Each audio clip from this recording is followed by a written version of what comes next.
Flag is raised. And they're off. So away we go for this totepool Racecourse debit card betting available chase. It's a straight match between Exaro for Harry Cobden and Colin Tizard, who leads towards the first of the 16 fences, and Alcala, the grey. Exaro had a little bit of a look at the first, and Alcala nearly jumped alongside, and Sam Twiston-Davies just adjusted his weight in the saddle there, as if it may have almost moved slightly as they head on towards the second. Exaro on the right, Alcala the grey on the left, and they both pop over the second without any mishap, but Alcala has been the more fluent of the two over the first two, and briefly took the lead for a stride or two. So at what is a very steady pace, the two runners make their way up past us. They have 2 circuits to travel, 14 fences. Exaro, the winner of 2 races during the course of his dozen-race career, but has yet to win over obstacles on his second start for Colin Tizard, having formerly been trained in Ireland. Alcala the grey in second place turns away, having won 4 of 17 career starts, and has a chase success to his name. More experienced, having had 5 runs over the larger obstacles as opposed to Exaro's 3. So Exaro down the side of the racecourse just has a very narrow lead once more, as Alcala, having jumped up at the first 2, is just reined back by Sam Twiston-Davies as they head on towards the third. Exaro, again, he's having a very good long look at his fences, and as a result, every time Alcala jumps alongside, and I think on this occasion, Sam's just decided to forget restraining Alcala and just let him stride on himself. So let's see if Exaro is any more fluent when taking a lead off arrival, as Alcala leads them towards the first down the back.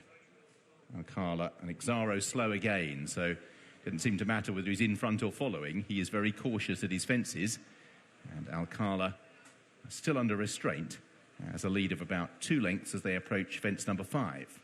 Alcala takes it well. Exaro about 3 lengths down over that as they head towards the open ditch, which they take twice, and it's the last in the back straight. Alcala under Sam Twiston-Davies the grey takes it well. Exaro just tending to sky his fences. He's getting to the other side okay. He's just spending plenty long enough doing it as they head down the side towards the water jump, although if the rain continues, that will be a relative term come the end of the afternoon. We may have plenty of them as Alcala heads towards this smallest obstacle on the side of the racecourse, and he was a little bit clumsy there.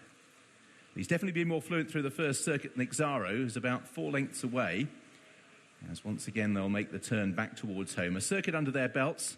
Alcala took it up after the third, but has travelled with far more exuberance throughout as they head up the home straight.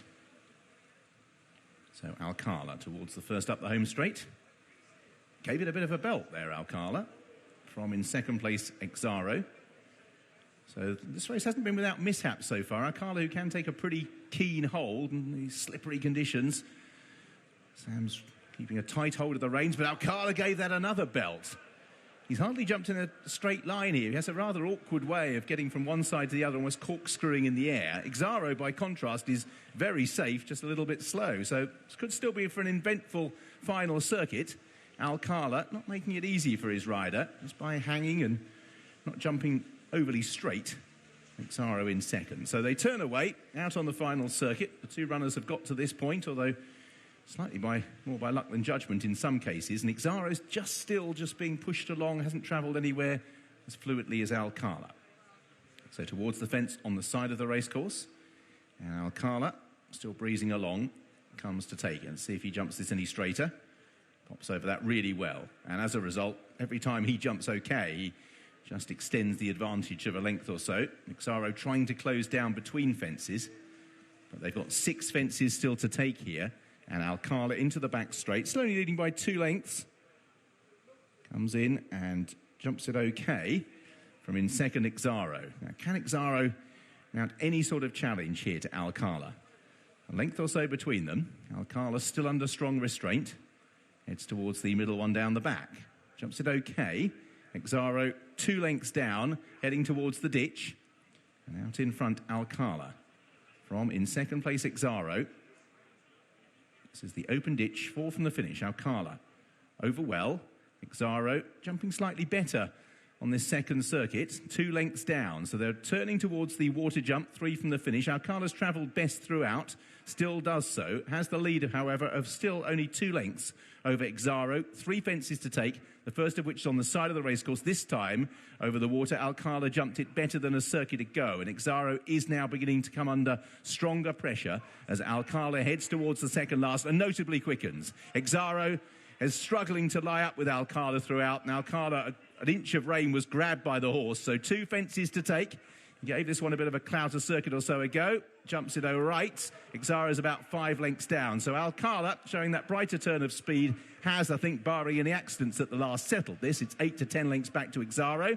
So Alcala comes towards the final fence and jumps it well. Exaro is over in second place. So Alcala always went a stride better, didn't always make it easy for Sam Twiston-Davies, who handled Alcala well. It's the winner on the afternoon for Sam, his 13th of the season, 11 now for Paul Nicholls. Exaro completes for decent prize money in second place for Harry Cobden and Colin Tizard.